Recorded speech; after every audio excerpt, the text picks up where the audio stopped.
All right, folks, welcome to the Gritty Podcast. We are at the Western Hunt Expo, and for the last 3 days, we got one more day tomorrow, right? Yes, sir. One last Sunday. And we are here. I'm here at the Shindig, the Airbnb here right outside the expo with my friends from True North Outfitters.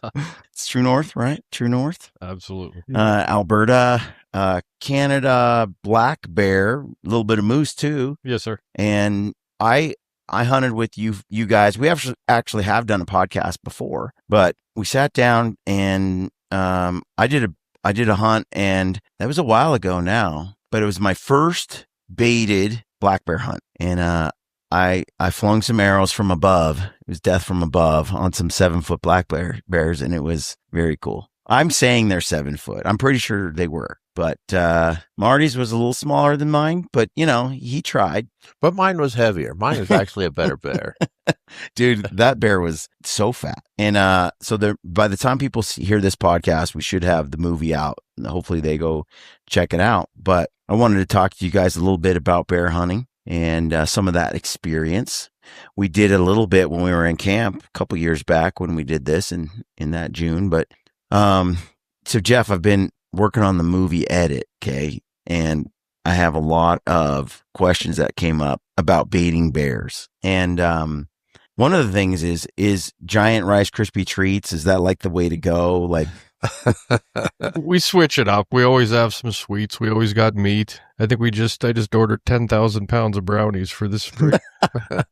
So have you found like anything that works better than something else when it comes to bear baiting? The biggest key, you can get away with oats, just oats, as long as you're using cooking grease. Cooking grease is a big one. Forgetting that. Use cooking grease for getting the smell out. Oh, really? You say that in the video that it's digging into the dirt to get the grease. Well, it soaks into whatever they have. It gets on their paws. They track it everywhere, and it just sticks to the trees even when the winds are going or when you're not there or the bait's down. It's always there.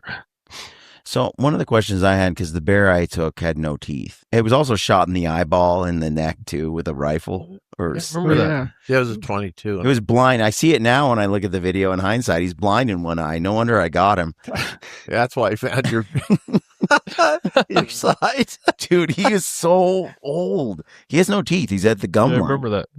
Yeah. So how old do you think a bear like that is? I think that your bear was probably pushing, 12, 14 for sure, if not older. It's hard to tell once you get up there short of getting him age, but he was definitely an older bear.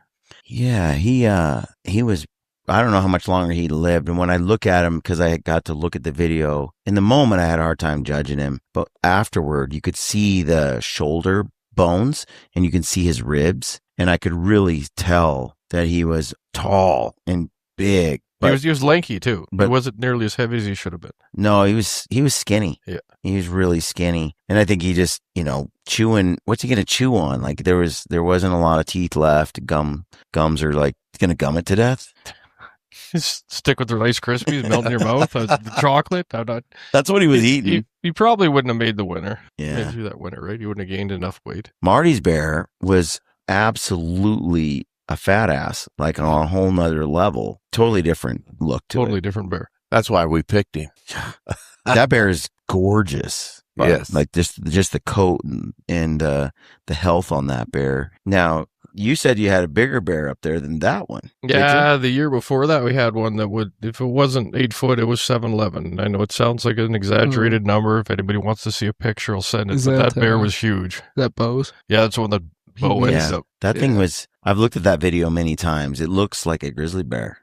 We had him. The muzzle. Yeah, we had him for 45 minutes at 11 yards. I had him at about 3 yards when I went and picked up the bait bucket, but he wasn't scared. He was there. He was a big bear. Yeah. This is what's interesting about baiting. I didn't know how much I'd enjoy it till after I did a hunt like that. And it's fascinating because you get to see bears do things that I would never really see, if they're just like wandering around. I think it's also because they're competing for a high value food source that's been there forever. How long have some of these bait sites run? A couple of, about half dozen will be over 20 years. How do those perform compared to a bait site that's maybe a year old? It depends. Sometimes you'll get lucky and put in a bait that, hits off right away.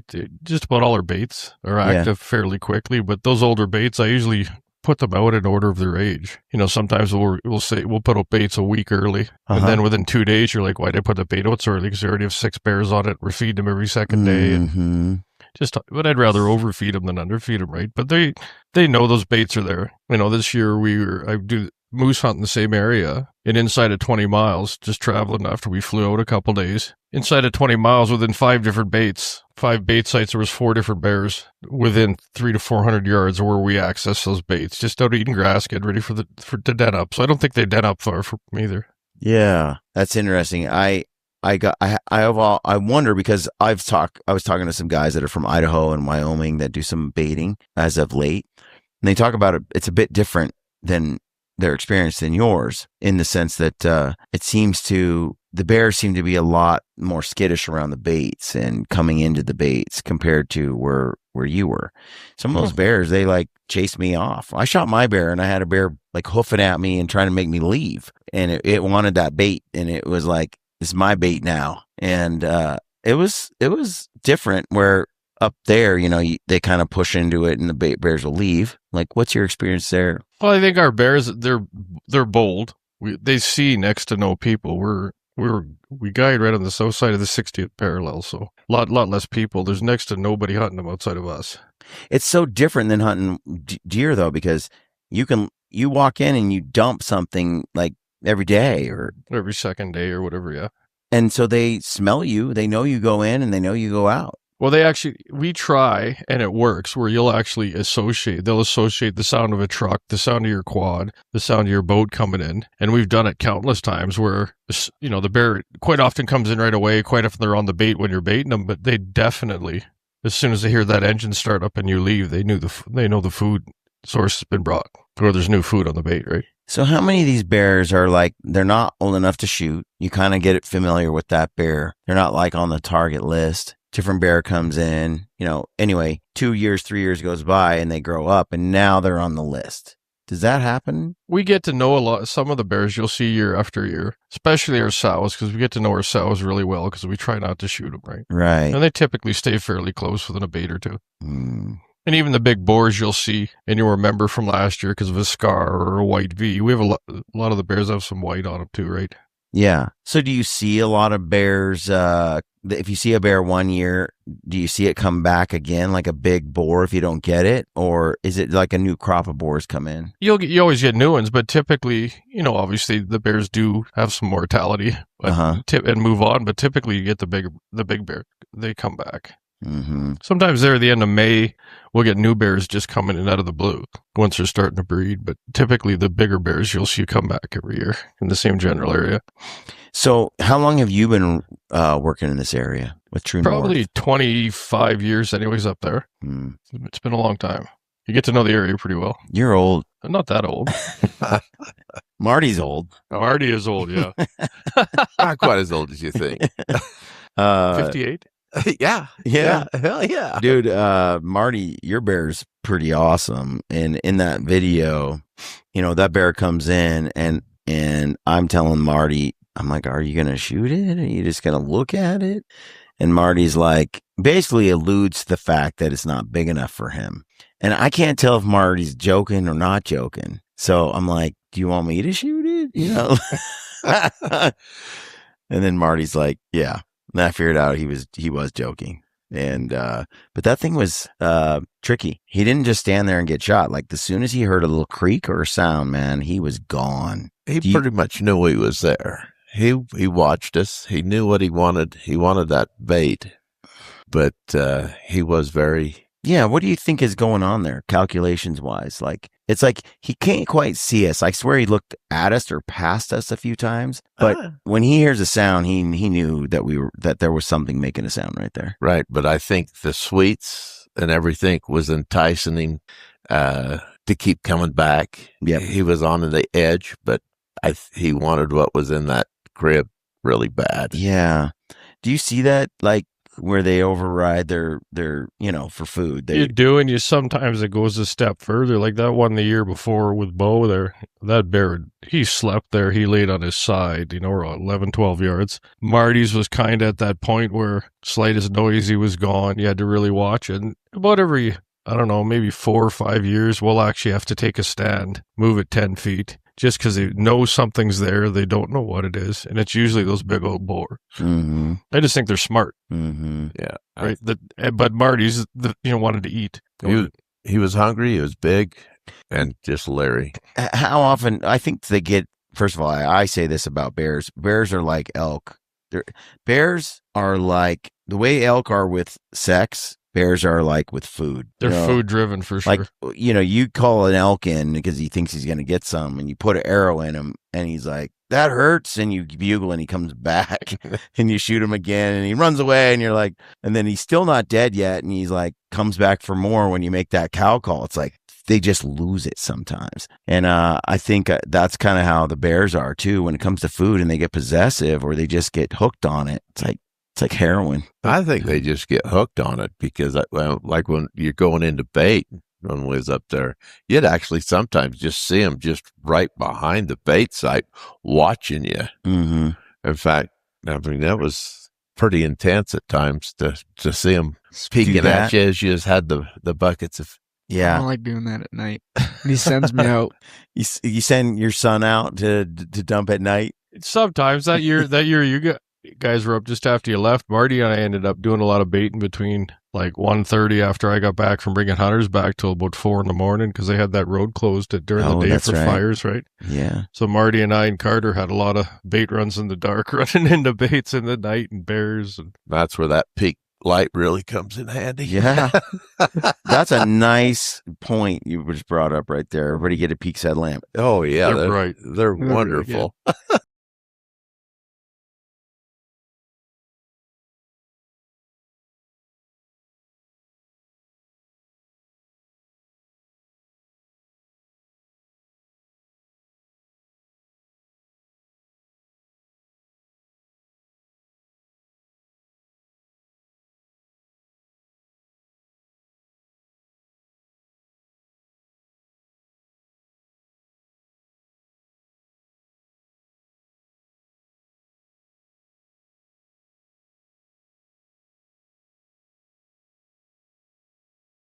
The bears, I was fascinated by Marty's bear. It was a lot more cautious than some of the other bears I saw. The thing that's fascinating me about Marty's bear the most, I think, is I haven't seen the video yet, but was the clip you showed me. I'm surprised you hit him shaking that much.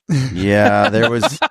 Well, a lot of that was because of Brian wanted to take the bear from me, and I was just trying to be calm and nice, and just let him get some good footage. Oh, dude.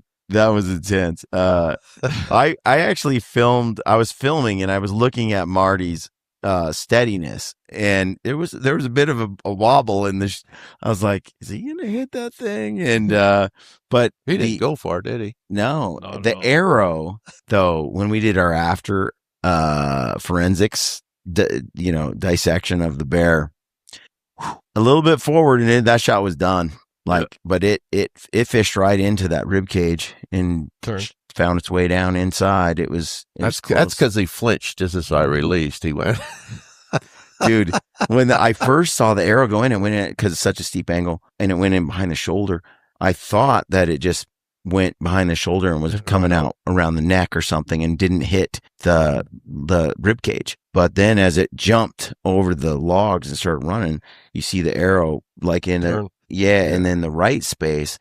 So I don't know what you're seeing there exactly. I've slowed it down and replayed it many times, and it either kind of goes in and hits that resistance and pushes down, or it was always kind of going there, but it looked like it laid flat, but he was actually turned a little bit more than you think, and so it went in, and then you could see that it was angled the right way. I don't know. He didn't go far though. No. Like he was. No, because if you remember, we was listening to him crash going out through that, then all of a sudden it quit. Yeah.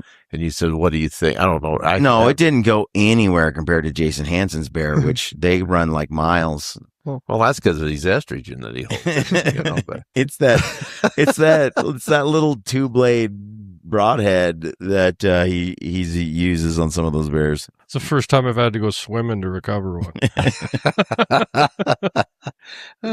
So he shoot that one on the river then? No, Camp Creek, the bait just south. That's where I shot my bear too. Yeah. Yeah. Okay. Yeah, that it makes a difference when you use a giant expandable broadhead versus like a little 2-blade fixed. And that's the key with bears, I think, is that the cutting diameter is huge. Yeah. I was doing some research on bear anatomy and bear biology, and I did it even for that grizzly film. And as I was studying about bears and how they work, because we often hunt, like me, I hunted a lot of deer and elk for a long time and didn't hunt a lot of bears my early days. You often can shoot an animal and it can run 2 miles and then die, like a deer or an elk, or it can bleed out over a long period of time. Bears, they don't bleed out like ungulates do, and you can blow a bear's leg off. A bear can it can eat its own leg off and stop bleeding. It can clot. It's crazy.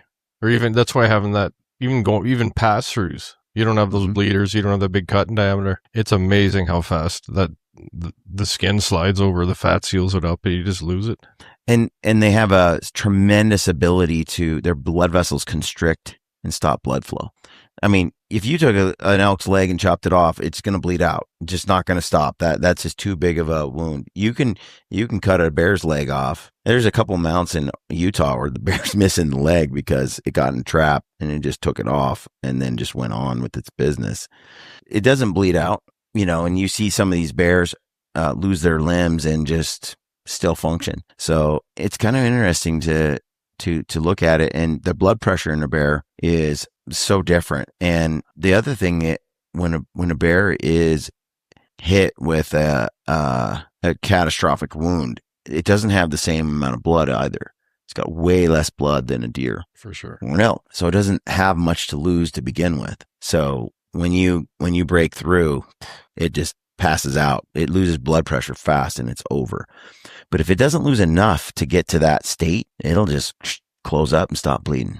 And then they get tough to find. I've never found them. I mean, I was trying to think of how many bear kills I've been on, where either I shot or my buddies with me, and how many bears, I'm in the 60s or 70s, something like that, bears being shot.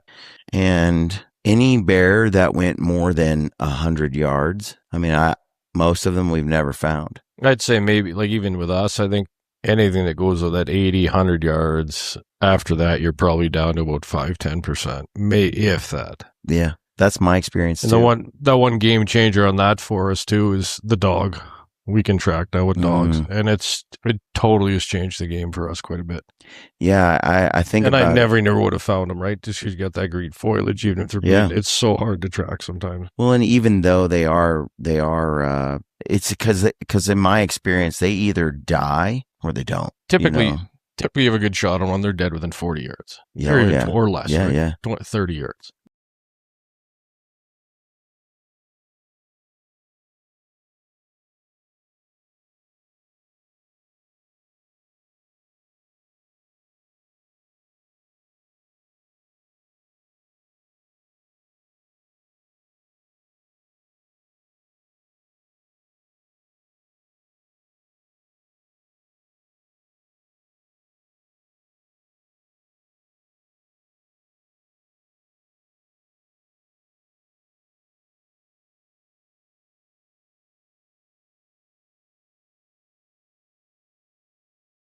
That's the other thing that was really, like, I've killed enough bears that you get the death moan.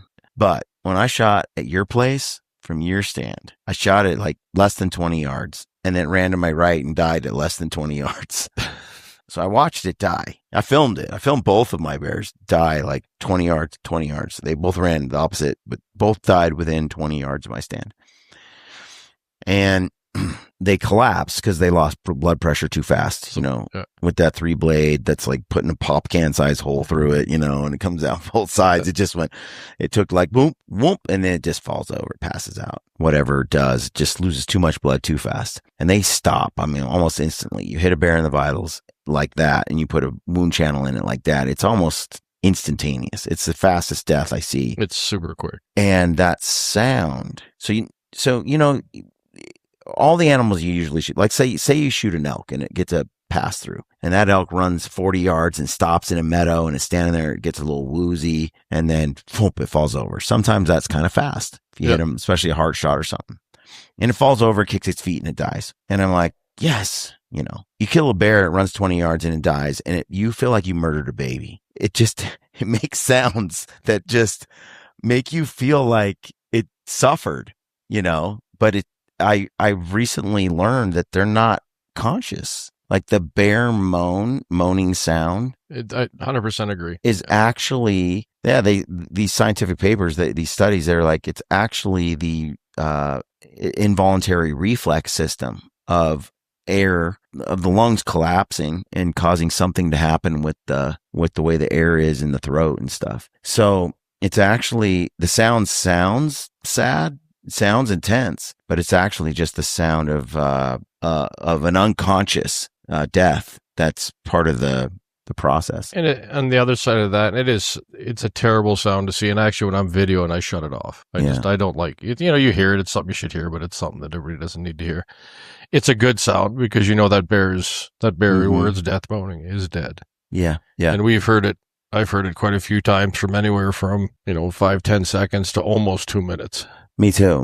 When it gets out, it's a pretty eerie sound. You're sitting in the middle of nowhere by yourself. And not as much for me because we've done it so much, but you get a first time hunter out there and it's. Well, when I film mine, because both of them were pretty long, you know, in spite of the fact they only look womp womp and fall over, they still, it's like they lost so much blood pressure they couldn't stand. They had no way to propel muscles, but they're still moving a little bit or trying to reflexively grab air.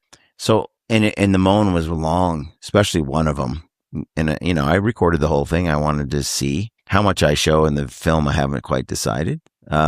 Sometimes when I show a hunt film, I want it to be real, but I want to balance that with, I don't want to look unnecessarily cruel either, or cause like anyone to have a distaste for hunting. But in all honesty, too, though, it's part of the way the system works, right? And people got to understand that. That's right. We don't need to listen to it for 2 minutes. Maybe we need to listen to one for, okay, this one lasted 25 Well, I don't think seconds. you're not doing the world any favors really when you hide or sugarcoat reality. And I want the public to be socialized to death from hunting. And by getting it on that video too, especially from yourself and, who's done it years and we've done it for years, you're letting these people know, hey, this bear's not suffering. This bear was already dead. This bear is expelling his last amount of air. One thing it's not this bear suffering. And most people picture it. Well, that bear's moaning. He's hurting. He's not. He's already dead. Yeah. He's already left. I basically put together, I haven't recorded it yet, but I put the voiceover together for that section where it breaks down in detail sort of the scientific, and physiological reaction that's taking place. When you understand that, it's like, oh, like you just said, it's not actually suffering. It's really an involuntary like spasm in a way. It means you've done what we needed to do. You kicked. He's passed humanely and he's passed quickly. But even so, when you're in the stand, there's one thing that's different about that experience than when you shoot a bear at 400 yards and it runs away, or a deer, you hit it with an arrow and it disappears and you're like, I hope I got him. And then you do your recovery and you find it later. The one thing that's ever present is you don't see it die. So often we don't actually see it die, at least not close up. And I sat there in that tree stand and I saw that thing die like right in front of me. And there is no like, at that point, like you as a hunter, the reality of what you just did is like right in your face. Like Marty's bear gets shot and it runs away and we're just like hoping that it did do what we think it did. And there's this anxiety around it, but you don't see that one die. And I'd say most of our bears you don't see die. Like it's pretty lucky to have two die definitely inside a camera angle because typically, 15, 20 yards from the bait, you can't see 3 feet. Yeah, true. They're into on most of the states, right? So you got pretty lucky that way too, right? Yeah, because that particular spot, I killed my bears both at the same one. Yeah. And both, it's got a very dense, it's got a thick sort of old timber. Yeah. And it's pretty thick on the bottom too, but it's open in the middle. Yes. Pretty open down that line. It's a really cool spot, by the way. But I did sit there and see it happen though. And I sat there in the tree and it's on the video and I couldn't hide like the fact that was heavy, it's kind of heavy. Like, and I don't feel bad. It's just that there is a reality that you're faced with. Life and death becomes that life is short or that life ends becomes very much staring you in the eyes when that happens. It's like, there's no like sugarcoating it. It's real. And I think that's actually healthy for people. We don't have a lot of hand-to-hand combat where you snuff the life out of something where you can see it. It's usually from far away. Well, and also for you too, you do a lot of that, extreme hunts, and you're doing a lot of hiking, some longer range shooting. Yeah. And you don't get to see it up close where it's, No, you don't. Everything that you did, that bear came in, you shot them at less than 20 yards and they both died within 20 yards. Mm-hmm. Most people don't see that ever. No. And so it was I thought it was a gift, to see it. It also weighed on me a little more, made me think a lot more. You can't deny it. It's right in your face, that you just took a life. It's not like you were denying it before, but you just feel the weight of it differently, which is fine. I think that's normal. People all the time will say to me, on my YouTube channel or something, hey, shame on you. How can you kill animals? Or God there's no God because he wouldn't have you kill animals if there was a God. All kinds of stuff I get all the time. And I'm like, actually, it's life. Like, how are you so sheltered that you don't realize like that chicken you had for dinner and that we just had tacos and they were damn good. Mm-hmm. That came from like killing an animal. I always tell them like, you kill an animal every time you go to the grocery store and you eat a hamburger. Which are not as humane. Yeah, those are caged animals. Or brought up. Yeah. And I'm like, and sometimes you're talking to someone who wants to pretend like they never kill an animal ever.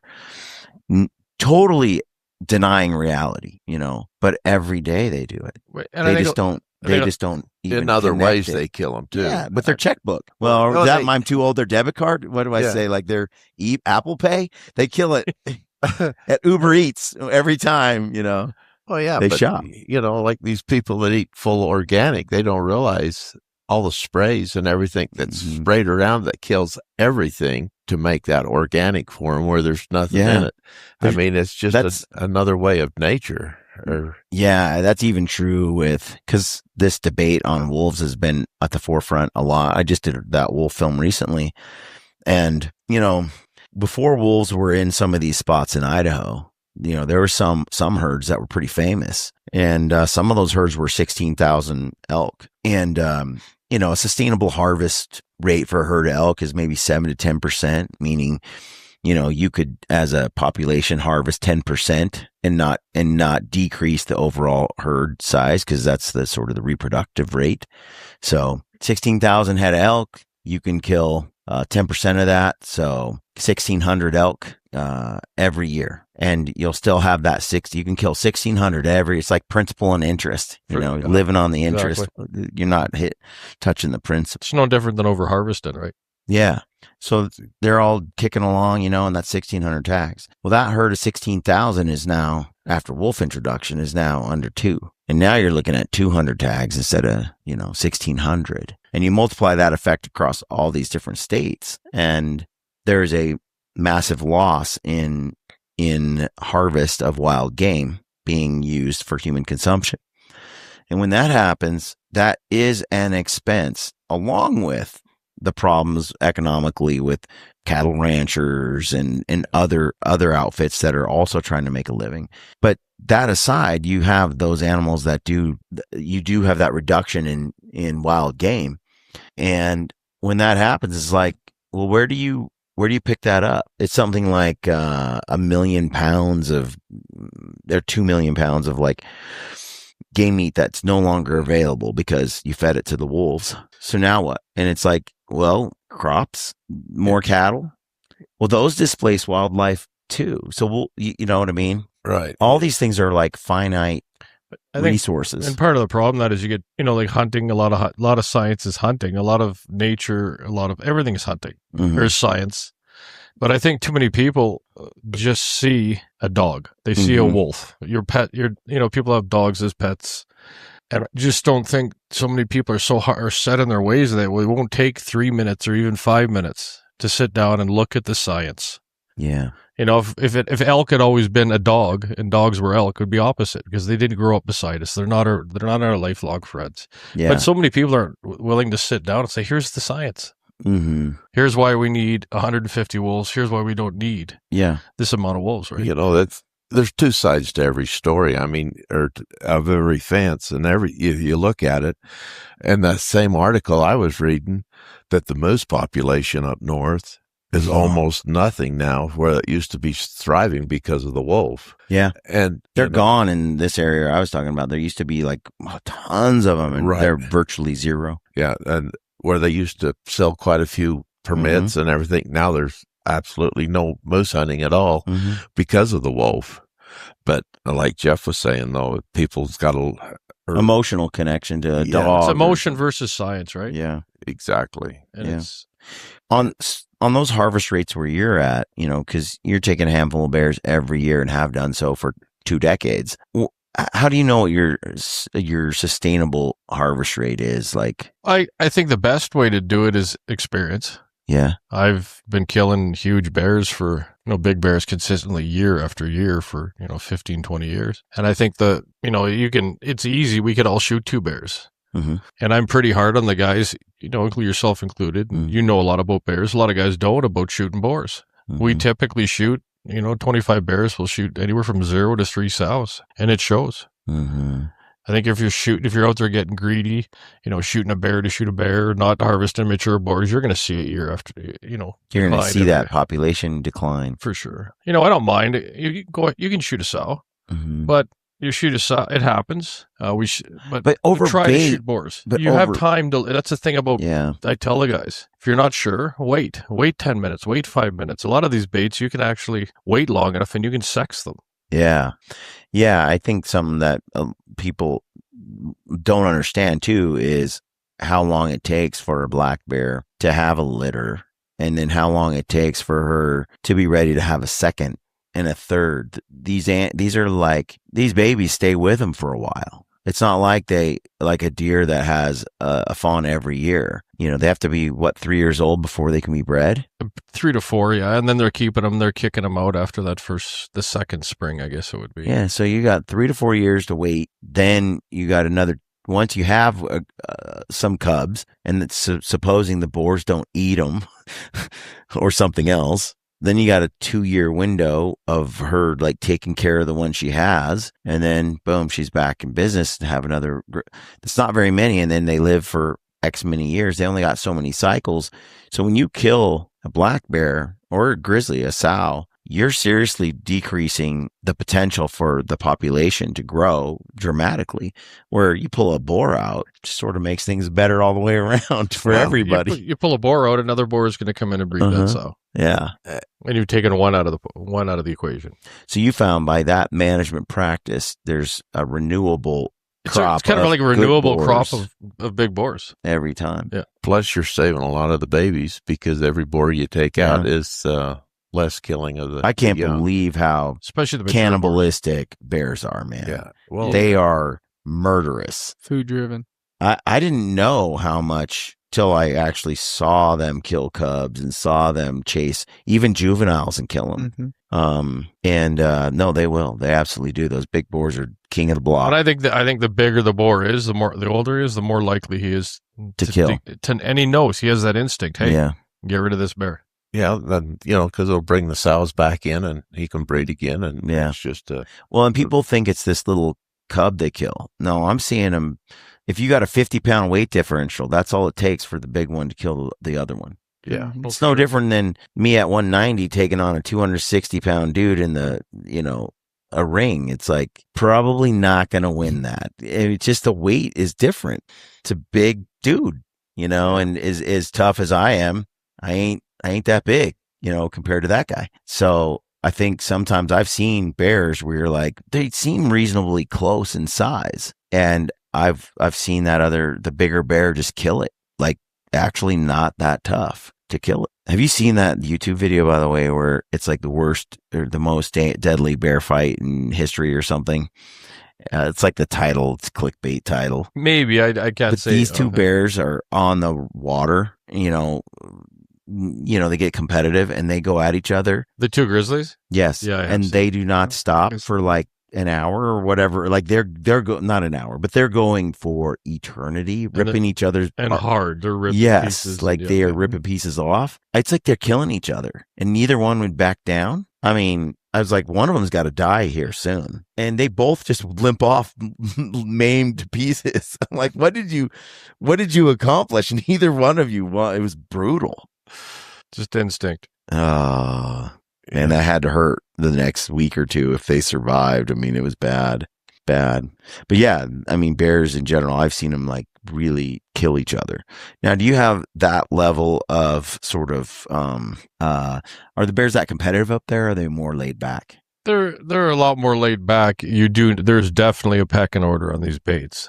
You'll see your bears coming in that are really skittish. And they could be small bears. Sometimes you get a medium, even a little bit bigger. Yeah, they run in, grab a Rice Krispie, and they jet. And they leave. And then all of a sudden you'll be there watching a decent bear on a bait, and that bear will bolt, or a little bear. And it's like, did I move? And I have a hard time telling my hunters, it wasn't you. Yeah. Just that bear spooks that fast. There's a bigger bear. And sure enough, typically within, 5-10 minutes, a bigger bear comes in. Yeah.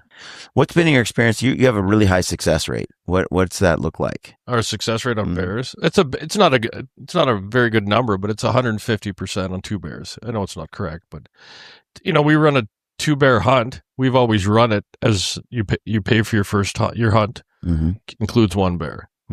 Your second bear, if you'd like, we don't pay for your second bear until you wound or kill that bear. Now, the reason I do that is I want guys coming up, killing a nice 6'10", 7 foot, 6'8" bear, and working to kill a bigger bear. And it works, right? You don't want guys coming up. I booked a 2-bear hunt, and day 6 shooting a 5.5 foot bear. Right. Because there goes your quality of your bears, right? Yep. And it's worked pretty good. Yeah. Marty, how many times have you been up there? I've been up there 4 times hunting bear with him. Yeah. And twice with moose. And I've got my bear every time. Yeah. Up there. Dude, I mean, I think everyone got a bear when I was there. I think I've only had one client not go home with a bear, but he wounded 2. I mean, you can only give a guy like. Here's the thing, and I'm not trying to be mean or anything, but these are 12-yard shots, my friends. These are 20-yard shots. These are close shots, and yet it is nerve-wracking. And I think that's why 12 to 20 yards is great. It's the best I can do. But I think when you stick guys at 12 to 20 yards in front of a predator like a bear, I think that adrenaline factor, that nervousness just gets multiplied. Oh, I got a bear this close. Now, we all heard the story about how our friend Jason was sort of attacked by a bear in his tree stand, bullying him and stuff. Is that fact or fiction? I have never had a bear touch a human. I've had him come up trees. I've had him kicking, in the head, tap him with an arrow. That's a lot of adrenaline, right? And it's you perceive it as you perceive it. But that's one thing I tell my hunters. I tell my guides. I said, I have my safety zone with the black bear. You have your safety zone. Yeah. When you get out of that zone, I can't tell Matt or one of my guides to extend that. So I wouldn't shoot a bear inside of about 8 feet. Some guys would do it at 25. But I think it's all what your perception is. Yeah. Experience. Interesting. When I was on mine, I shot my bear. I misjudged it. I knew it was big. I knew it was tall, but I didn't realize how big it was until I really got on it and saw its head because it's so skinny. Well, that's one of the things you go over all these. You go over this is what a big bear looks like. It looks like a 45-gallon drum on on pegs. But then a guy will bring you back a picture of this bear, and he's this 7'2" bear, low sevens bear, but he looks like he's about 6'6" because he's a younger bear because he's got that long, lanky look to him. And you look, and it's like, no, that bear's long. He's just light. I didn't know what I was looking for, and now I know so much. I can see even with all the years I hunted bears, and his face and his Roman nose was really pronounced. And I look at it in video and I can see it after doing it. Yeah, but when I was that first day in the stand, I couldn't tell what the hell. I'm looking at this bear and I didn't realize at all how big it was. And after he chased the other 2 bears around, went up a tree, and he stood up and he knocked some tree branches down. He went back down. And then he walked over to me and he stood under my stand and he stood up. Then he got down, and as he walked off, I'm like, oh, because I saw him at 8 feet. And then I realized, oh, he is way, way taller than I was seeing. The other thing I noticed was, there's the notches in the tree. And so I was thinking that, the bear needs to be at that notch. And if he's not, well, the problem is when I'm in a tree stand up here looking down, the notch looks like it's way higher than it really is from that angle. Especially when he's, depending how far from the tree. And he's far from the tree. Yeah. It wasn't until he walked up and he was like against the tree. And then I saw the line like right at his back. And I'm like, oh, this is a tall bear. And he's above one notch and below another notch because there was two. And I was like, okay. But I watched that bear for 2 hours before I shot it because I wanted to make sure I wasn't shooting the wrong bear. And that's a good point to bring up about the notches. We use some barrels. I'm going to more. Mm-hmm. We use a lot of build up cribs, typically just a little more natural, right? Mm-hmm. And we deliberately put those notches on the trees. Hey, this is the same height as a barrel. If your bear's here, definitely take him. If he's here, he's really close. Mm-hmm. But again, make sure they're tight to the tree and they're not hunched up, right? Yep. And that's why those notches are there. That's another thing good about hunting over bait is you have enough time to watch them. Yeah. And they're not really scared or jump. You can actually size them and, tell what kind of coat they got. You can section. Yeah. I figured if he enjoy it. If he was big and if I didn't shoot him that day, he'd probably come back the next. Oh yeah. Yeah. He's very in there, right? So if you just have patience, you got time. Don't make that mistake. So I was ready to let him go, but then it clicked. I mean, I got to really see and started to put it together. I also had a video camera, so I actually, when he went off and chased other bears, I went and looked at my video camera, zoomed in and looked at stuff, and then had a really, because you have adrenaline in the moment, and I really looked and I'm like, oh, that's bigger than I thought. It always was bigger than I thought. Which is also the thing that makes it so much different from deer hunting or elk hunting.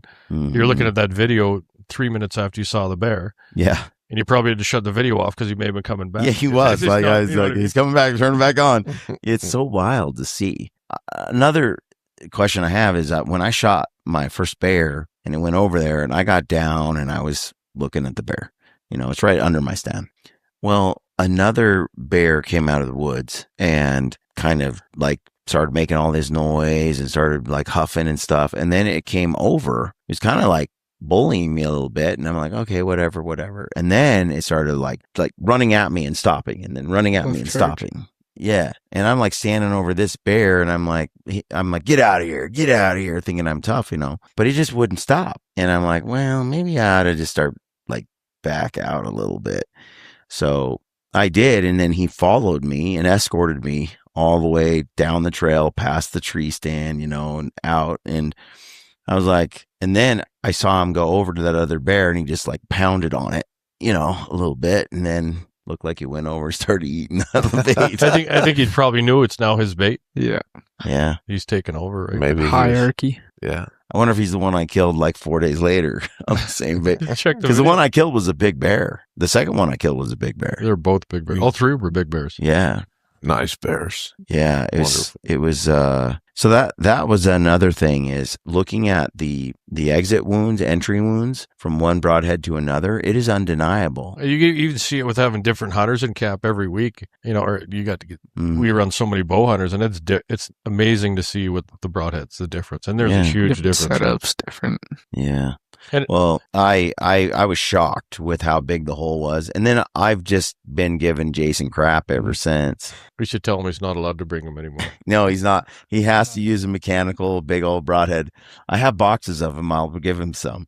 But I mean, honestly, like it's so crazy to see. It looks like a bruise. Jason's just looking like a bruise. I can't even see the hole, and it's like a slit. And then if that layer slides at all, it just covers the hole. And then that's not even including the hide, where the hide slides, And when you see it, like, I don't know, there are just 2 slits about E wide in total, right? When you skin those bears out. It's like, that's not much. Yeah. Well, I think what happens is it's fatal. When you hit a bear in the lungs, it ain't going to live. But the problem is blood pressure can't drop. Because the wound is closed. So it's going to internally bleed, but it has enough blood pressure to operate legs, body, breathe, move forward. And with a wound channel like mine, it's like it goes in and it just, the blood splashes out. There's nothing to pump and it just falls. And I agree with that, but the biggest thing too is you shoot them through the heart, whether using Jason's broadhead or the biggest, widest mechanical you can get. That bear's going to die probably in about the same distance. The problem is when you're shooting these bears, and that shot is not perfect. You've hit a lung, part of a lung. Well, if you're hitting part of a lung with a little 2-blade or part of a lung with a mechanical that's got twice the diameter and 3 blades or a couple liters. Yeah, more damage. More damage. And then not only that, the difference between that and finding them. 60 yards versus 80 or 30 versus 80. Especially when it's thick. Oh, it's super thick. Yeah. And with the dog, I mean, you got that little advantage. But we don't use them much, but, you should. Only so much help. To a point. Yeah, that's wild. So how many hunters do you have up each year? I run 20 to 22 guys a year. Okay, 20 to 22 guys a year. So if somebody wants to go up to True North and see this place and sit over the top of a giant 7-foot black bear, how do they do that? They can check out the website, which is www.truenorthoutfitters.net, or my email is jeff@truenorthoutfitters.net. So it's all one word, True North Outfitters, all one word, no underscore, nothing. Nope. Just truenorthoutfitters.net. For sure. Not com. No, .net. Not com, folks, .net. Facebook, Instagram. Yeah, and Facebook. Facebook and Instagram, right? Yeah. What is your Instagram? My oh shoot, I gotta check that one actually. I have my personal one is Jeff Downing. I see it. True North Outfitters, Alberta. I just changed it. So. Oh, did you? And that is since this morning, or no, that's it. Now I changed it here recently. True North Outfitters, Alberta.com. And then Facebook's True North Outfitters. Yeah, it's very cool. So you'll probably be at the expo next year. We come back every year. This hunt expos.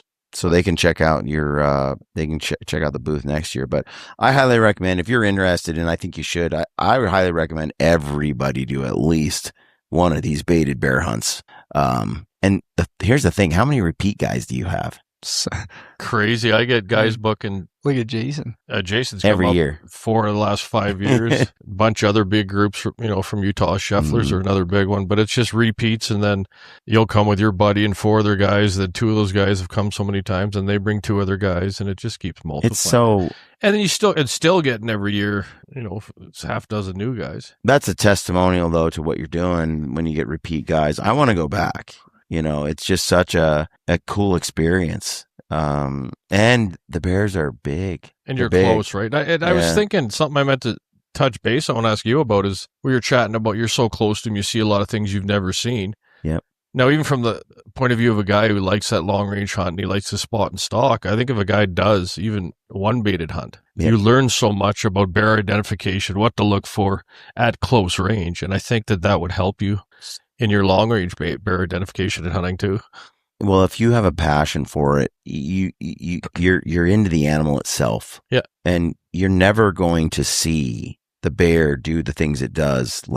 I learned more in a 2-hour session watching these bears do stuff, certain aspects about bear behavior than I ever learned from spot and stock. You might see a little bear come out and do something, but I don't know what it's doing over a bait it covets. You know what I mean? That it's guarding, that it's running other bears off of. There's something about it, man. And it just is cool to see it at that close range. That bear that comes up and looks me in the eyes, he's looking right at you, stands up and he's like looking, and I'm filming from 6 feet away, and I'm like, that's unnerving. It's it's just an odd and you're only 10 feet up, right? So you have no I mean, he's right there. I could have leaned my leg off and tapped his nose. It's really, and just seeing the way they work with other bears. Such a different view. It's very interesting, and it's fun. It's a fun hunt because you do get to see so many animals do animal things. And it's pretty low intensity too, right? That's part that makes it fun too, is nobody's got to climb a mountain and kill a goat on a cliff. It's I love that, but I also like this chill thing. Yeah. There's a good vibe too in camp. Karen's really good at cooking. But that was the best. But if you remember, when my bear come in, you think a bear will come in and just dive into it, but how gentle he was at taking the cribs off and sorting what he actually really wanted to eat. Especially the younger bears. They sneak right in. They sneak in and they don't want to bump the crib because they don't want anything to hear them like sneaking something out. So they're like tiptoeing in, and I see this bear like kind of reaching in and trying to like scoot it out without making too much noise. And then run. Yeah. And then the big bear comes in and he's like, he's still pretty quiet. Your bear was pretty quiet. My bears were like, and they just chucked stuff out of the way. The big boars and started eating. But I think, too, you could say that's probably, the bigger bear was out there and mine was just trying to get in there to get it. Your bear was the smartest bear by far, or the most alert and cautious bear by far. And he's also, I just think, in his prime. Oh, yes. And it's like he knew this was a bad idea, but he just wanted it. That's the thing. We took enough time because he come in, I think, 5 times on us. But he was so prime. No, I mean, just beautiful hide. I got to admit, like the adrenaline hits so hard. The first time we're sitting there in the tree and that sucker is standing there looking like we didn't hear him. No, he just, and I'm there. Like, Marty, right there. And he's like, where? No, I'm like, right there. And he's right in the thing, just cautiously checking for a long time. And then whatever it was, he didn't like it and he left. Yeah. It's amazing how quiet they come in. You'll be sitting there looking at the bait, and then just, how do you get there? In there? Yeah, he was standing right behind the bait in that little hole, and all you could see was his head just cocked around that tree, and he knew right where we was. And then when I saw him, I was like, whoa, there are sizes to these things.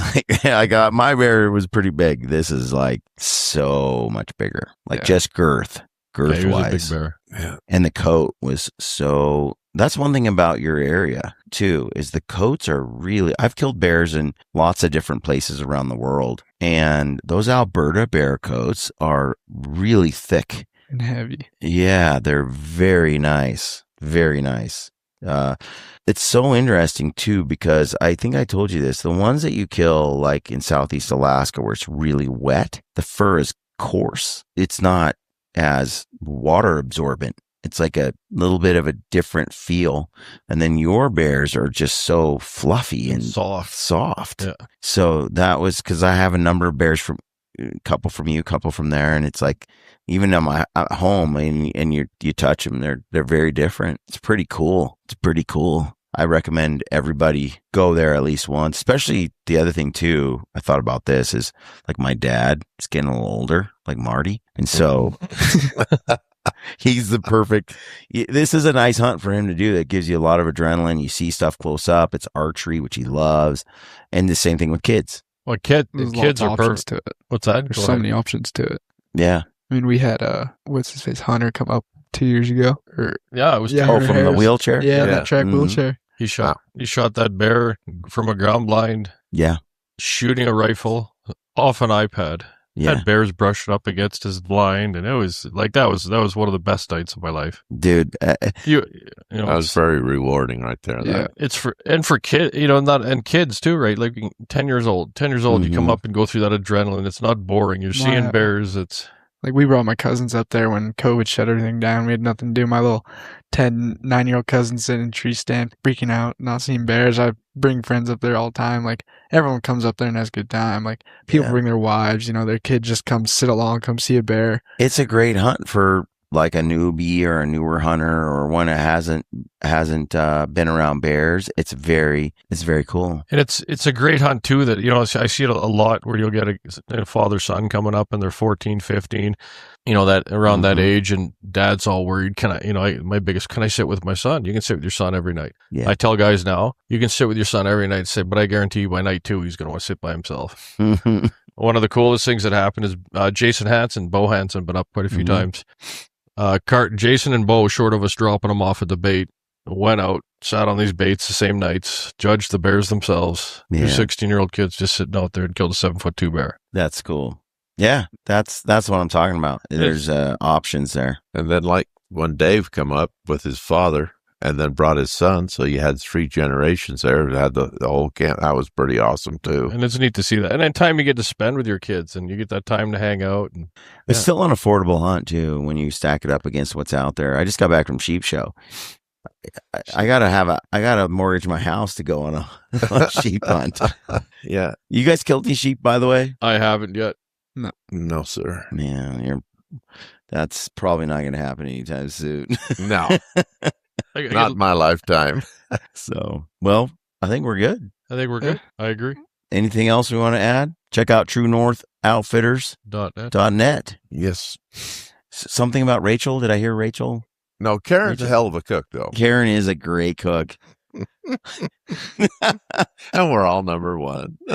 Yeah. Right. One tidbit, Brian. I don't know what you want to do with it later, but one tidbit. I always love learning things, and it doesn't matter what I'm doing, outfitting, guiding, driving down the street, especially outfitting. And I typically learn something quite often. You learn those little things. For years, you'd be running all these baits and running cameras, and we get to know our sows fairly well, some of our sows, and year after year you see them. And I used to always be, you look at those guys doing the long range hunting, sows and cubs, and you can tell, right? Because you can see the sow with the cubs. You got time to watch. They're 400 yards, they're 500, 800, whatever. And then for years, I started seeing these big bears show up. You get a big old sow coming in, and you look at it, and no cubs on picture, no cubs on cameras. And I don't know how many times we've had sows, especially mature sows, come in without their cubs. Bertha. Which is the other reason we work so hard on the identification. Yeah. And if you don't know, and it's just, and then all of a sudden day 8, they bring their cubs in. Same bear. Yeah.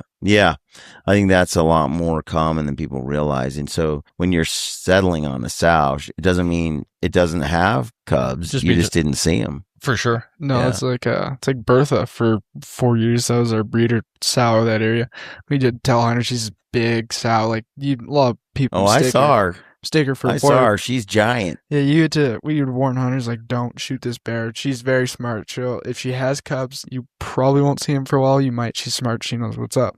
Yeah. It's just, you have to be very, very sure with. She's a good mom, and you don't want to, she grows good ones. You don't want to, like, take her out of the pool. And I say, well, bait, though, you don't have to make that rush decision. If you're not sure, wait. If you're not sure, bring it back to camp. That's right. Yeah. Bait gives you so many opportunities. I always kind of was not against it. I knew it was a good management tool, but I just didn't think the experience would be so rewarding. And it isn't rewarding in the sense that I did something difficult.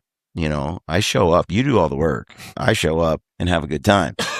But it is rewarding in the way of the experience itself. I didn't go and accomplish anything great, but I got to see something spectacular. So it's just a different thing. That's why I like to go back, because every time you go up there, it's a new experience. You learn more, you see more, and and every night's a story. I know, and I had no idea. Again, I just underestimated how enjoyable it was, and I'm glad I did it.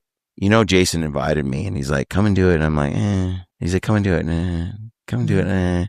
Finally, after, like, he's persistent. He's definitely persistent. He just wouldn't let it go. And I was like, okay, I'll go. I probably won't film it. I'll just go and see. I'll hang out with you. And then it turned out to be, but I also knew, like, I've done that before on things. And then I've realized, oh, it's actually really, really cool on other types of hunts. I don't want to go hunt quail over. That's lame. And then I go and do it. And I'm like, wow, that was actually pretty cool. So I knew it was a potential that I'd change my mind. That's why I went ahead and did film it. But man, I couldn't have been more wrong about how much I enjoyed the bear bait hunt. Couldn't have been more wrong. I don't know what Rachel's talking about over here. I remember that extra week. Remember we said, go ahead, stay around the extra week, and then Jason was going to stay, and then all of a sudden he killed this big bear, and he was a little butthurt that he didn't stay. And you remember that? Yes, I remember. I was like, yes, I was glad I stayed. Oh, it was... I was going to leave, but the second part of that hunt was so cool. I was glad I experienced it. Because they reopened the highway, too, and those five baits, too. Oh, yeah. Yeah, I remember that. Those fires are intense. Yeah, we had none last year. We had a bit of smoke. Was that last year or the year before where we all had to go back to camp because it went from, like, clear as day to, like, red, dark, and we can't see? Last year, we got a pretty cool video we'll send you. Some of the flare-ups, there was a new fire. We were on the baits, those quad baits south of camp. It was 9:30. We'll send it to him. We can put it up. Yeah. It was 9:30 at night, and it went blacker than black. No, really? Than it does at night. It was like when me and Bo were on the bait, because we were sitting on there for wolf off where we jay carcasses and checked the clock. I think it was like 5:30. I was like, okay, hang out for a bit longer, and then all of a sudden, I'm like, all right, like, it's starting to get dark and smoky. He's like, yeah, it's real smoky. Kind of just sit there and poke our heads up. It's real dark now. Like, I can't even see across the field. Go back. By the time we get back to the truck, it's red. You can't see nothing. And it starts ashy, snowing. Like, well, we rushed back because you thought it might burn camp down. Yeah, that's why I got pack scared things too. up and go. And yeah, those fires are something else. Well, folks, thanks for tuning in. Check out TrueNorthOutfitters.net if you're interested, and check out our new films. Those films kind of walk you through that experience, but it's well worth checking out on your own. So, guys, thanks for coming on the podcast. Thank You for having betcha. us. yeah. And good luck tomorrow at the expo. We got one more day left. Let's do it. All right. See you, folks.